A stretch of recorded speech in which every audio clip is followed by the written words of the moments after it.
Hello guys, and as promised, we have Wort, Boggart Anntie. He's my commander. I've been playing for a little while, playing him for around 5 years now, so I think the deck's pretty competitive. Boggart Anntie costs 4, red, black, and 2. It's a goblin. It has fear, and it says at the beginning of your upkeep, you may return target goblin card. Very important, it says card from your graveyard to your hand. So let's just rebuild. But he's not necessary for deck to play. So let's get the boring stuff out of the way right away. We're running a bunch of mountains. The goblin art just for, the lore and all the theme and stuff. A Singleton Swamp. Running 1 fetch land on color. We're running on Badlands. Because, you gotta have all the duels. You've gotta play the deck forever. Blood Crypt. More Shocklands. Smoldering Marsh. More goodness. Just a bunch of these dual lands. Oh, you gotta play Goblin Dual Land. You don't usually get to play those. Blackleaf Cliffs. Cavern of Souls. Usual suspects here. Command Tower. I'm electing to play like Mana Confluence and City of Brass. I'm also playing Reflecting Pool. It's very important for your mana not to come into play untapped. You really only need to get to 5, but sometimes you gotta get a bit higher. Forgotten Caves lets us play slightly more land and not get punished for it. Urborg, this has never been relevant, I don't think.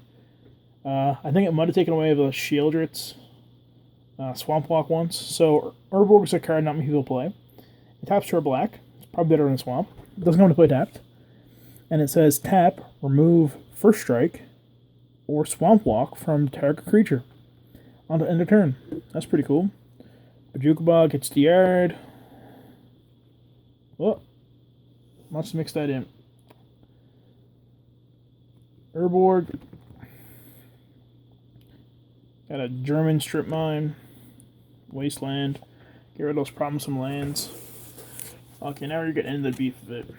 Legion Loyalist is amazing for getting past those tokens, and it gives you guys trample, which is amazing. Boom. Goblin Lackey. If you start the game with this and you do not win, and it goes unanswered, you're probably doing it wrong. Goblin Sledder gives +1/+1 to a creature by sacking a goblin. Note, it says target creature. This means if your opponents are attacking each other, you can sack goblins, pump their creatures. Get some really weird wins that way. Knucklebone Witch. Whenever a creature dies, whenever a goblin you control dies, put a 1/1 counter on it. Skirk Prospector, probably one of the most hated goblins in his deck by my player group. Sack a goblin, make a red. Doesn't look too bad. It will soon. Goblin Surgeon is amazing. Sacked, regenerate goblin. Absolutely crazy. Sparksmith taps to deal damage, and you take a bit of damage as well.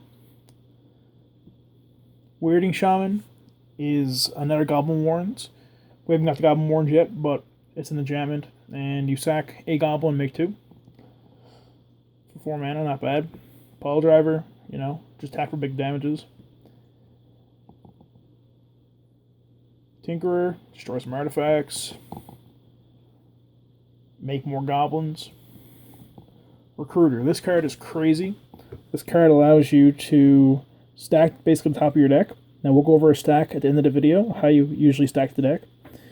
It's pretty much the same stack every single time, and it ends up drawing you 4 cards. So, Sking Storager is just a bounce spell. Sometimes we can't deal with certain creatures, so we just gotta bounce them. Another card right here, Warren Instigator. If this survives early turns and you don't win the game, there's something wrong. There's always a player with no creatures. Take advantage of it. Hit him for 2. He's not going to miss the life, but you're going to enjoy the speed boost you'll get. Grenzo is just the alternate general for this deck, and he's amazing because he put him out on 1 counter, he flips every card in the deck. Frog Tosser Banneret It makes everything cost one less. That's really cool when you're comboing, chaining. Mug Maniac is really, really cool because whenever it's dealt damage, so they don't want to throw those big creatures at you. Whenever it's dealt damage, it deals that much to target opponent.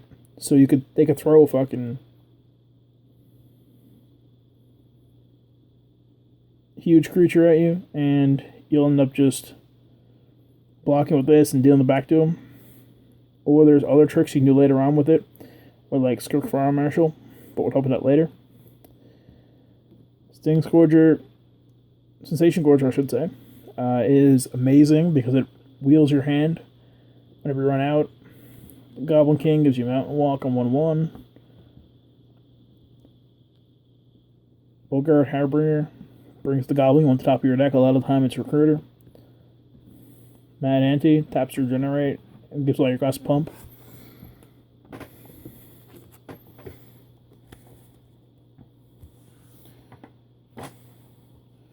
Goblin Matron searches for any goblin. Gem Hum Incinerator, X to any goblin, X to any creature. Chieftain gives haste. War Chief, crazy good card. Makes everything cost one less and gives it haste. Zadzu the Punisher, crazy when they cast all their ramp spells. You know, you'll deal like 6 to 12 damage a turn. You doubt it, you play it. We'll see.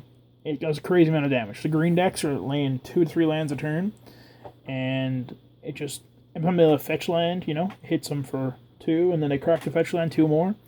After getting a shock, that's 2 more. And if they fetch up, and then if they fetch up a couple forests that turn, you know, and that's 4 more. It's crazy. Sharpshooter keeps those little guys under control. Lightning Crafter is a bolt on legs repetitively, and he also goes infinite with Kiki-Jiki. Ringleader, cover up to 4. It's really important for this deck. If you're playing this deck, you're playing Ringleader. Ringleader says, when it comes into play, basically, you look at the top 4 cards of your library. If they're goblins, you put them in your hand. If not, you put them bottom of your library. Goblin Wizard cheats in goblins. Krinko, this card is crazy. Remember what I said earlier about the Skirk Fire Marshal? Well, you know, Krinko lets you do some crazy things. You can sack a bunch with Shark Prospector to make 1 billion mana, and then you can use that mana to play more goblins, and it's just crazy. When it comes out, usually the game ends. Goblin Pyromancer gives +3 to all your dudes. If you sack them for in the turn, you don't gotta worry about that destroy all goblins phase clause. Boggart Mob is crazy. He leads to one of our other infinite combos in the deck. It's kind of cool.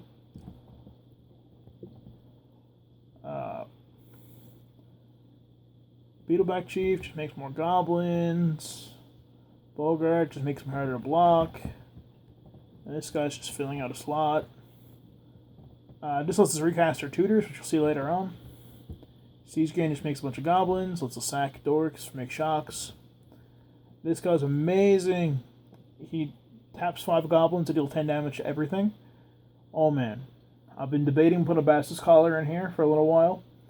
You'd end up doing 1 million damage plus gain 1 million life, so you know, like, it'd be pretty cool.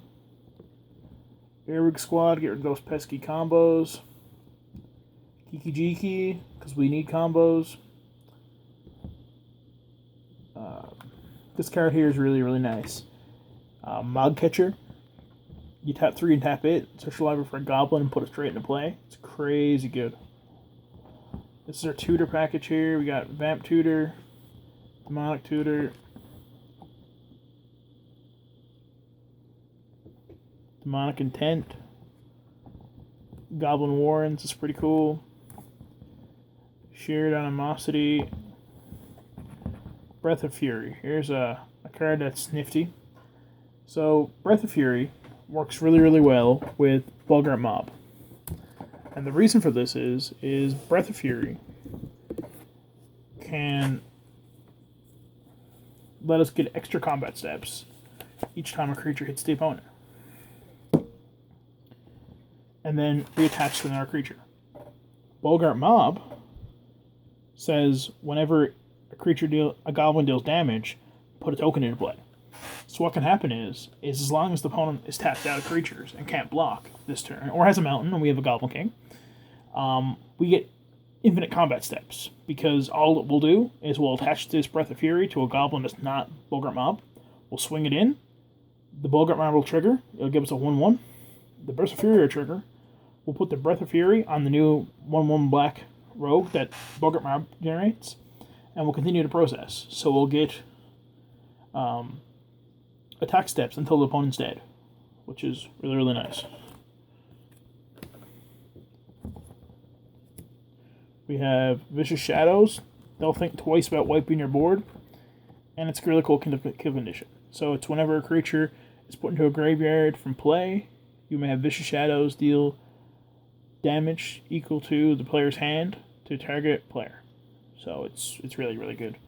Get those blue players with it. Soren Markov, enough said. Goblin Game. This card is confusing. This card is hilarious. I'm playing it because this deck has to have a little bit of fun in it, and it's really fun to see what people show up with to hide. Sometimes people are really lame and hide dice, but we've had everything from like pennies, quarters, amount of D6s. We've had people hide, jelly beans, Skittles, you name it, they basically hit it. Really, really fun card. So it says, basically, I'm not going to read the card. It's really, really confusing, written on the card, but everyone hides a number of objects.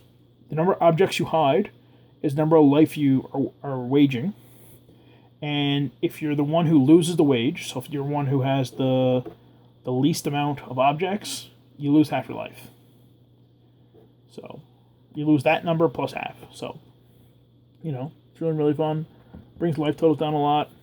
Now we're getting back into my reanimation package here. We got Belfast of the Files, returns all black and red creatures back to the board. Not a lot of people play red in EDH. Really, really, really good card. Returns all of our goblins. Living Death, we can get around its claws. We'll sack all our creatures in response to like a Goblin Prospector or something, or a Goblin Surgeon. And then get all of our creatures back when our opponents can't get all their creatures back, so we'll get our full board of goblins back. Patriarch's Bidding is a must in any tribal deck, I think. You just pick a tribe and you get all that back from your graveyard to the board, Get rid of those wrath effects. Here we go. Here's a reason why Wort's important. The clause saying Goblin card and not Goblin creature, because you can get back this every turn. So this says, target player sacks a creature. If it's a goblin, you get 2 goblins back, 2 goblin rogues back. If not, nothing happens. This is really cool because you can get players who only have 1 or 2 creatures that are really hard to deal with, and instead of targeting that creature, you just throw this at them every turn, and they can deal with your Wort before they can stop getting their creature removed. I'm just saying, there's a lot of hexproof generals out there, and a lot of those hexproof generals don't run much other creatures. Alright, boom. We got Terminate, Chaos Warp for enchantments,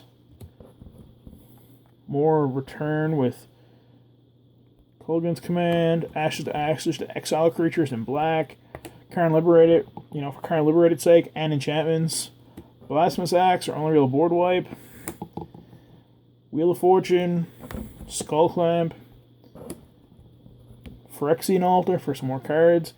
Now these 2 cards here are debatable, but I found that, we're working with 1/1s and 2/2s, and the opponent's working with, Avengers and the cards, Consecrated Sphinxes, and like double and triple mana. So, we can afford to hate a little bit.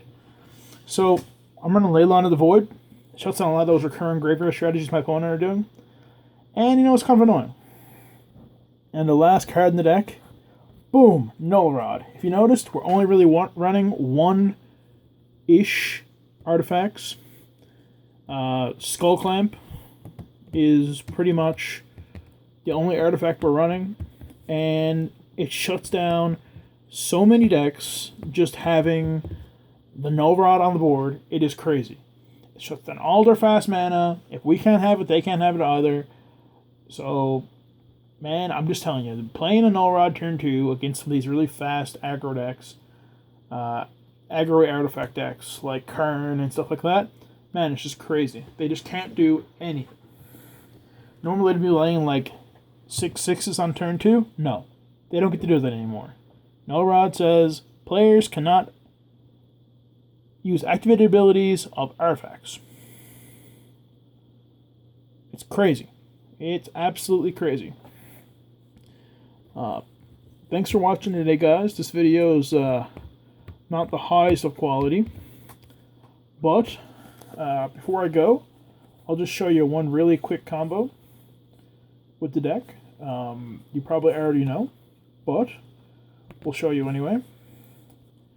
And we'll show you a quick recruiter package for the deck. So, without further ado, I'll just draw it up here. Guys, this deck is really, really fast. A lot of times you're going to find yourself having to like pull your punches if you're into pulling your punches at all. If not, your friends are really going to start to dislike you because you're able to kill one person extremely fast. Like, it's crazy how fast you can kill some people. Because most people are just dirtling around, you know, ramping and stuff. And when it turns to dirtling and ramping, you're putting bodies in the ground, right? You're just wrecking people the whole time. It is crazy how much damage you can do with this little aggro deck. It is absolutely insane. You wouldn't believe me if I told you the amount of games you can win out of absolutely nowhere. Alright, so let's talk about this quickly. So, our infinite combo, our claim to fame for those, you know, last minute, gotta win the game, gotta go home type scenarios is our one and favorite, Kiki Jiki. We got the Lightning Crafter, and we got any sack outlet, but I prefer Skirk Prospector. Boom. So what'll happen is you'll have this plus X other goblin. Let's just call it Goblin Token.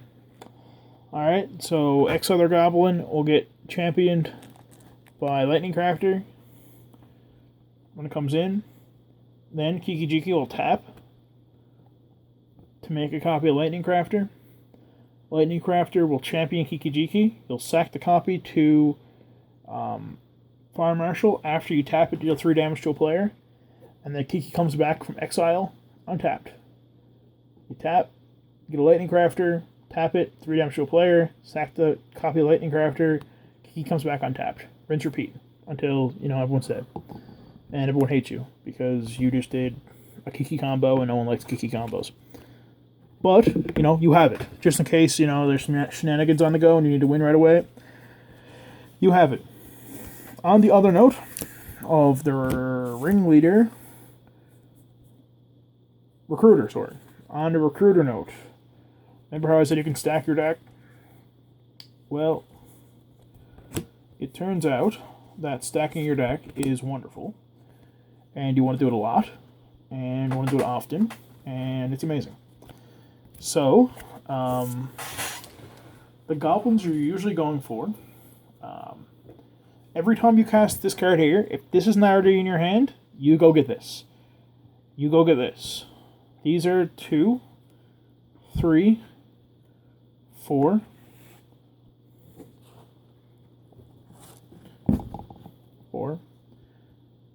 5, and Crinkle. Okay, so I'll show you how this works. You'll play the ringleader. The very top card of your deck is got to be... Sorry, you'll play the recruiter. Very top card of your deck's got to be ringleader. Because of the very top card of your deck being ringleader, you're able to draw the top 4 the next turn. So, the next 4 you'll have are going to be...